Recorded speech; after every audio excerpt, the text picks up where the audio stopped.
Bismillahirrahmanirrahim. Assalamualaikum warahmatullahi wabarakatuh. Kami kembali akan berbagi informasi terbaru seputar seleksi P3K 2024 berkaitan dengan data final yang diumumkan instansi, tentunya bagi rekan-rekan yang bisa menjadi ASN P3K tahun 2024. Oleh karena itu, silakan disimak video sampai selesai untuk mendapatkan informasi selengkapnya.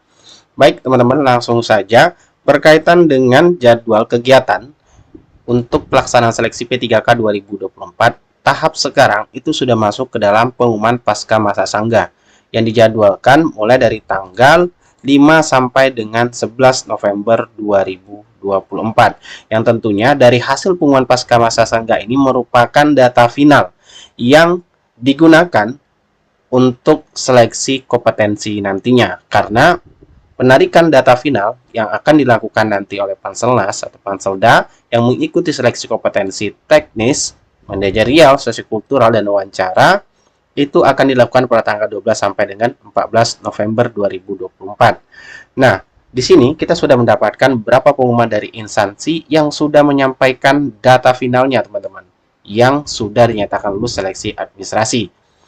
Yang pertama kita dapatkan di sini salah satu instansi berdasarkan hasil verifikasi ulang panitia seleksi instansi P3K di Kabupaten Rejang Lebong. Kami ambil contoh, salah satu contohnya. Di sini sudah disampaikan beberapa penjelasan terkait dengan pasca sanggah.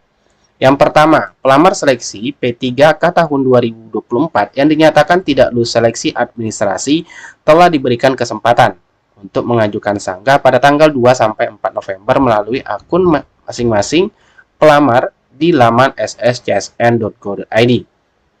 Kemudian yang kedua di sini disampaikan bahwasanya pelamar yang sanggahannya diterima berjumlah 16 orang pelamar. Alhamdulillah, teman-teman.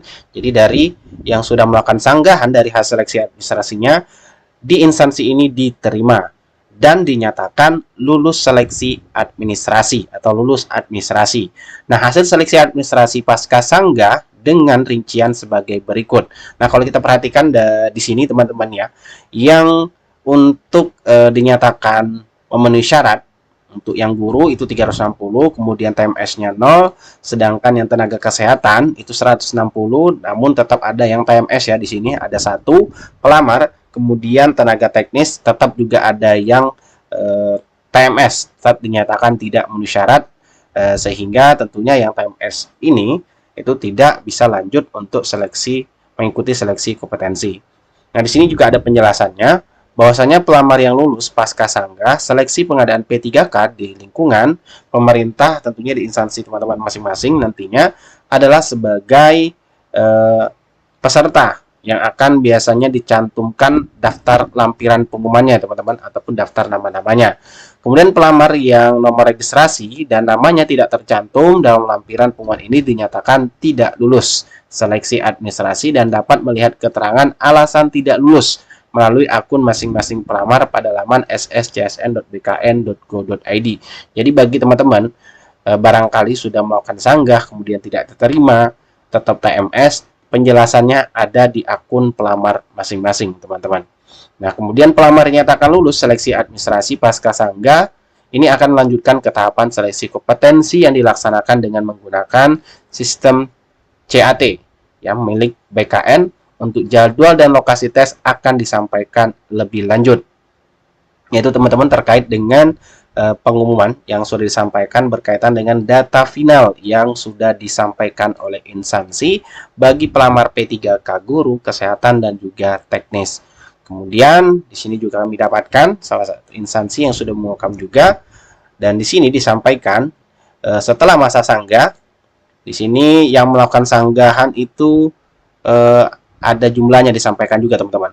Oke, kita baca saja. Setelah masa sanggah, pelamar dinyatakan lulus seleksi administrasi semula pengumumannya.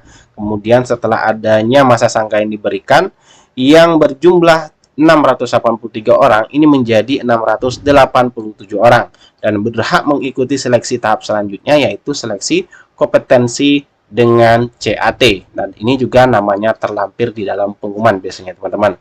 Nah, pelamar yang dinyatakan lulus seleksi administrasi ini wajib mencetak kartu tanda peserta ujian. Jadi kartu peserta ujian tersebut wajib teman-teman bawa ketika mengikuti proses seleksi kompetensi nantinya. Jadi di akun teman-teman nanti itu akan ada tombol cetak kartu peserta ujian, dan silakan teman-teman cetak kartunya untuk dibawa ketika seleksi kompetensi teknis, manajerial, sosiokultural, dan juga wawancara teman-teman. Jadi silakan dicek di website instansinya masing-masing ataupun di akunnya yang mungkin sudah melakukan sanggahan ketika masa sanggah kemarin dan sudah ada jawaban di instansinya, maka teman-teman masuk ke dalam seleksi administrasi yang dinyatakan lolos dan berhak mengikuti seleksi kompetensi. Dan bagi yang TMS, sebagaimana yang sudah kami bahas juga sebelumnya teman-teman ya, bahwasanya yang TMS tentunya berdasarkan aturan yang sudah berlaku, bahwasanya yang TMS ini tentunya mengikuti kebijakan selanjutnya. Apakah nanti di seleksi P3K tahun 2025 tetap memprioritaskan yang database BKN ataupun ada kebijakan yang lainnya, nanti tentunya kita menunggu kebijakan yang akan diambil oleh pemerintah terkait dengan bagi honorer yang tidak lulus seleksi, kemudian tidak submit, dan juga dinyatakan TMS ini. Baik teman-teman, itulah penjelasan singkat yang dapat kami bagikan kepada rekan-rekan semua berkaitan dengan data final yang akan disampaikan oleh instansi melalui websitenya masing-masing ataupun di akun pelamar berkaitan pengumuman pasca masa sanggah yang akan ditarik datanya nanti sebagai data final untuk mengikuti proses seleksi kompetensi. Semoga bermanfaat. Assalamualaikum warahmatullahi wabarakatuh. Dan BPKP. Tetapi di luar itu masih banyak bukan PNS, bukan P3K, bukan tenaga yang masuk database BKN, bukan ex tenaga honorer yang betul-betul bertugas, misal sopir, cleaning service, dan sebagainya, yang memang tidak masuk kategori dalam pendataan tenaga honorer ASN. Ini masuklah ke kelompok tenaga non ASN yang di luar database BKN, maupun yang orang-orang yang bekerja di instansi pemerintah untuk pekerjaan-pekerjaan tertentu, jabatan tertentu di luar pramugari, cleaning service dan sebagainya, tapi tidak masuk ke database BKN dan betul-betul masih aktif bekerja sampai hari ini. Nah, itu tenaga non ASN yang non database. Non database ya. Nah, berarti tadi kita masuk ke data non ASN yang tidak masuk database, Pak. Betul. Untuk mereka, apakah mereka masih memungkinkan mendaftar seleksi P3K 2024, Pak, yang tidak masuk database tadi itu, Pak? Ya, terima kasih Mas Edo. Jadi Sobat BKN, bagi teman-teman atau sobat-sobat yang tidak masuk dalam database tenaga non-ASN BKN, masih ada peluang untuk mengikuti seleksi P3K tahun 2024 ini. Syaratnya adalah tersedia formasi. Tersedia formasi. Satu. Yang kedua, melamar di instansi tempat dia bekerja saat ini. Itu kemudian tadi, walaupun kelulusannya, tetapi prioritas kelulusannya di urutan ketiga. Di urutan ketiga ya. Pertama adalah XTHK 2. Benar. Kemudian tenaga non ASN yang masuk database. Kemudian tenaga non ASN yang tidak masuk database dan yang masih aktif bekerja minimal 2 tahun sampai dengan hari ini. Itulah teman-teman yang tidak di database itu bisa melamar di situ. Syaratnya melamar dan ada jabatan yang sesuai dengan kualifikasi pendidikan. Kalau instansi menyediakan formasi untuk jabatan pelaksana, silahkan teman-teman itu bisa melamar di jabatan pelaksana itu. Pelaksana. Ya. Pak Deputi, terangin sekali lagi dong.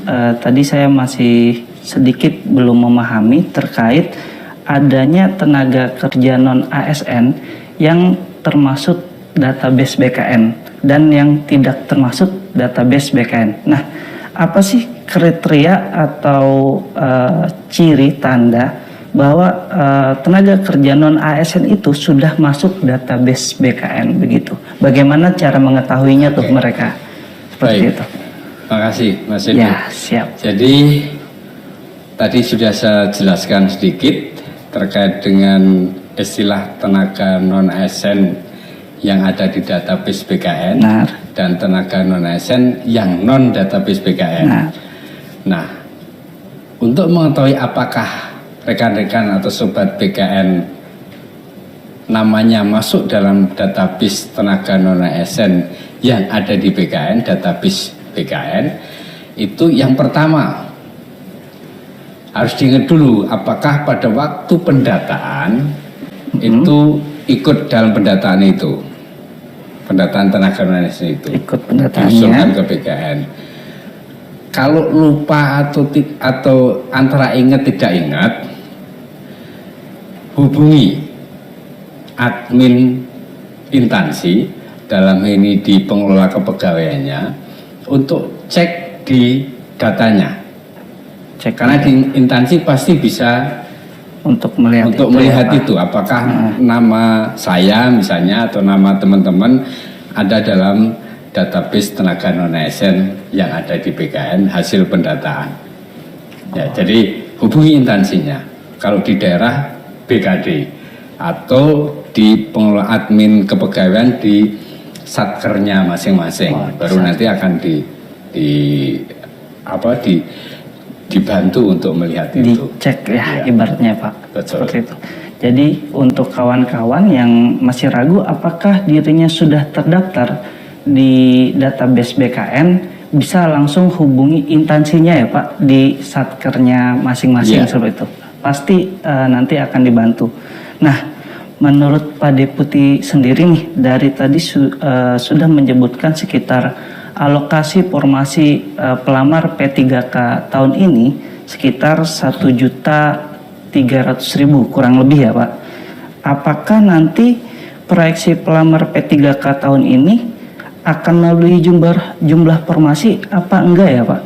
Baik, alokasi formasi yang disediakan oleh pemerintah melalui Menpan RP itu untuk P3K kurang lebih 1,3 ya. Nah, tapi usulan yang masuk dan ditetapkan itu 1.11.397 untuk sampai dengan hari ini, karena masih kemungkinan masih bergerak karena ada instansi yang belum selesai mungkin. Nah, jadi 1 juta lebih lah gitu. Nah, kalau pelamarnya kemungkinan besar akan lebih dari 1 juta.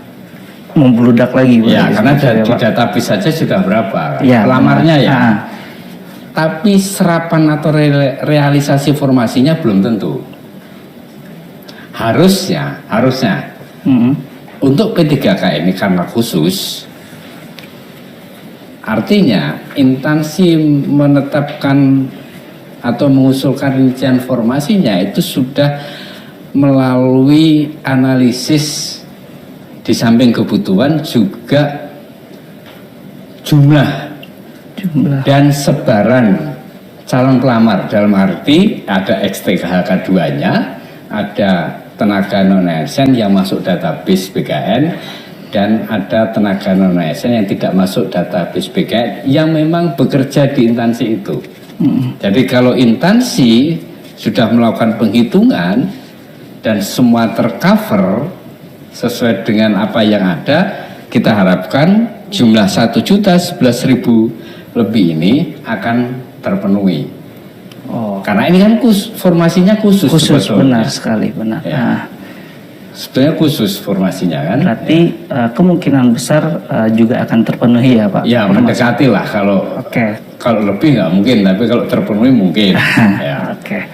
Baik Pak Deputi, tadi sudah dijelaskan beberapa hal tentang tenaga kerja honorer, baik non ASN yang terdaftar di database BKN dan tidak terdaftar di database BKN.